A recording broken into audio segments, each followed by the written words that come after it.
ବହୁତ ଦିନ ତଳର କଥା। ଗୋଟିଏ କୃଷକ ଆଉ ତାର ସ୍ତ୍ରୀ ବିଲରେ ଚାଷ କରି ପେଟ ପୋଷୁଥାନ୍ତି। ସେମାନଙ୍କର କୌଣସି ପିଲାପିଲି ନଥାନ୍ତି। ଦିନେ ସେମାନେ ବିଲରେ ଚାଷ କରୁଛନ୍ତି। ହଠାତ୍ ସେ କୃଷକ ତା ସ୍ତ୍ରୀକୁ କହିଲା, ମୋତେ ଖୁବ୍ ଭୋକ ଲାଗୁଛି, ତେଣୁ ତୁ ଘରକୁ ଯାଇ କିଛି ମକା ଭାଜି ଆଣେ। କୃଷକର ସ୍ତ୍ରୀ ଘରକୁ ଆସି ମକା ଭାଜିଲା। ସେତେବେଳେ ବିଲରେ କାମ ସାରି ସେ ତ ଖୁବ୍ ହାଲିଆ ହୋଇପଡ଼ିଥାଏ। ପୁଣି ଥରେ ମକା ଭଜା ଧରି ବିଲକୁ ଯିବାକୁ ଆଉ ତାର ବଳ ନଥାଏ। ତେଣୁ ସେ ମନକୁ ମନ କହିଲା, ଆହା, ମୋର ପୁଅଟିଏ ଥାଆନ୍ତା କି ସେ ମକା ଭଜା ନେଇ ତା ବାପା ପାଖକୁ ଯାଇପାରନ୍ତା। ଠିକ୍ ସେତିକି ବେଳେ କେହି ଜଣେ କହୁଥିବାର ସେ ସ୍ତ୍ରୀ ଲୋକଟି ଶୁଣିଲା, ମା, ମୁଁ ତ ଏଇଠି ଅଛି। ମୋତେ କହିଲେ ମୁଁ ମକା ଭଜା ନେଇ ବାପାଙ୍କୁ ଦେଇ ଆସିବି। ଏକଥା ଶୁଣି ସେ ସ୍ତ୍ରୀ ଲୋକଟି ଭାବିଲା, କିଏ ଏମିତି କହୁଛି? ଘରେ ତ କେହି ବି ନାହାନ୍ତି। ତହୁଁ ସେ କୃଷକର ସ୍ତ୍ରୀର ଆଶ୍ଚର୍ଯ୍ୟର ସୀମା ରହିଲା ନାହିଁ। ସିଏ ଦେଖିଲା ତାଙ୍କ ଘର କୋଣରେ ରଖାଯାଇଥିବା କଖାରୁଟା ଗଡ଼ି ଗଡ଼ି ତା ପାଖକୁ ଆସୁଛି ଆଉ କହୁଛି, ମା, ମୁଁ ତ ତୁମର ପୁଅ। ମୋତେ କହିଲେ ମୁଁ ମକା ଭଜା ନେଇ ବିଲରେ ଦେଇ ଆସିବି। କୃଷକର ସ୍ତ୍ରୀ ଏଥିରେ ଖୁବ୍ ଖୁସି ହେଲା। କଖାରୁ ମକା ଭଜା ନେଇ କୃଷକକୁ ଦେଲା। କୃଷକ ଏଥିରେ ଆଶ୍ଚର୍ଯ୍ୟ ହେଲା ଯେତିକି, ଖୁସି ମଧ୍ୟ ହେଲା ସେତିକି। ବିଲରୁ ଫେରିଆସି କଖାରୁ ସେ କୃଷକର ସ୍ତ୍ରୀକୁ କହିଲା, ମା, ମୋତେ ବାହା କରିଦିଅ, ମୁଁ ମୋ ସ୍ତ୍ରୀକୁ ଖୋଜିବାକୁ ବାହାରିଲି। କୃଷକର ସ୍ତ୍ରୀ କଖାରୁର ଏକଥା ଶୁଣି ହସି ହସି ବେଦମ୍। ଏ କଖାରୁଟାକୁ ପୁଣି ବାହା ହେବ କିଏ? କଖାରୁ କିନ୍ତୁ ରାଜାଙ୍କ ଘରକୁ ବାହାରିଲା। ସେ ରାଜାଙ୍କର 7ଟି ଝିଅ ଥିଲେ।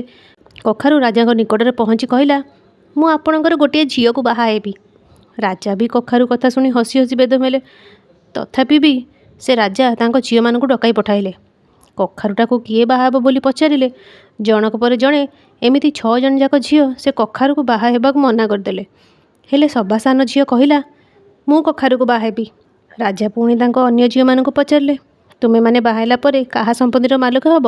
ଏକଥା ଶୁଣି ପ୍ରଥମ 6 ଜଣ ଯାକ ଝିଅ କହିଲେ, ଆମେ ଆପଣଙ୍କ ଧନ ସମ୍ପତ୍ତିର ମାଲିକ ହେବୁ। ହେଲେ ସବା ସାନ ଝିଅଟି କହିଲା, ମୁଁ ମୋ ସ୍ୱାମୀର ଧନ ସମ୍ପତ୍ତିର ମାଲିକ ହେବି।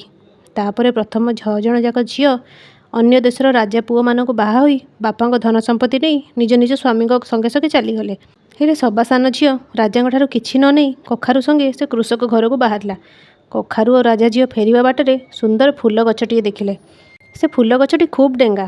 ରାଜା ଝିଅ କଖାରୁକୁ କହିଲା, ମୋ ପାଇଁ କେତୋଟି ଫୁଲ ତୋଳି ଦିଅ।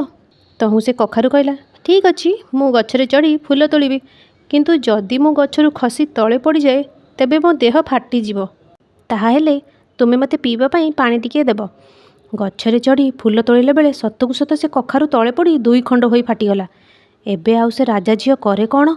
ତଥାପି ଧୈର୍ଯ୍ୟ ଧରି କଖାରୁ କଥା ଅନୁସାରେ ସେ ରାଜା ଝିଅ କେଉଁଠୁ ପାଣି ଟୋପାଇ ଆଣି ସେ କଖାରୁକୁ ପିଆଇ ଦେଲା।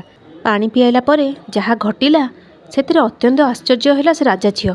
ସେଇ 2 ଫାଳ କଖାରୁ ଭିତରୁ ବାହାରି ଆସିଲା ଜଣେ ଅତି ସୁନ୍ଦର ରାଜପୁଅ ଆଉ କହିଲା, ରାଜା ଝିଅ, ମୁଁ ସତରେ ଗୋଟିଏ କଖାରୁ ନୁହେଁ, ଜଣେ ରାଜା ପୁଅ।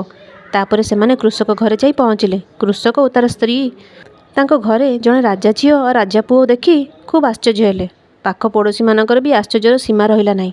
ପରିଶେଷରେ ସେ କୃଷକ, ତାର ସ୍ତ୍ରୀ ଓ ରାଜା ଝିଅ ଆଉ ରାଜା ପୁଅ ଖୁବ୍ ଆନନ୍ଦରେ ରହିଲେ।